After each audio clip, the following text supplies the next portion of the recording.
are getting ready to head to the biggest boat party in the world at Lake Clair in Michigan. This is the story of us towing our boat up to Michigan from Indiana to spend a week on it. The trip north took us about 6 hours, and it rained for a good part of it. But overall, it went very smoothly. We filled up our fuel tanks and then headed over to Bulls Harbor Launch Ramp, located on Lake Erie in Monroe, Michigan. The launch ramp was huge and mostly empty, so we were able to take our time getting our boat in the water. Our plan was to launch at this boat ramp on Lake Erie, travel up the Detroit River, cross Lake St. Clair, and eventually make our way to Little Muscatine Bay for the Lake St. Clair raft-off.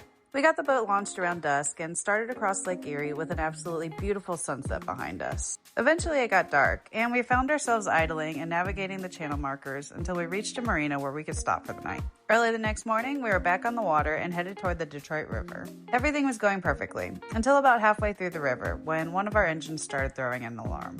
Brian was pretty sure the impeller needed to be replaced, which normally isn't a huge deal. We usually carry a ridiculous amount of spare parts with us, but of course this time we didn't have what we needed. And this is where we made a few decisions that, looking back, we definitely would have done differently. But this is what we did. We stopped at the fuel dock at Riverside Marina, and they were incredibly nice and let us fill up and park the boat there while Brian went to get the part at a parts store in St. Clair Shores, about 12 miles away. He could have taken an Uber, and he should have taken an Uber.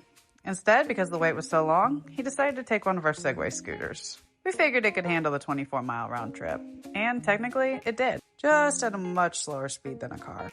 Eventually Brian made it back with the new impeller, changed it out, and we thought we were finally good to go. But the alarm was still going off. Turns out we needed to replace the entire impeller housing, but by this point the parts store was closed.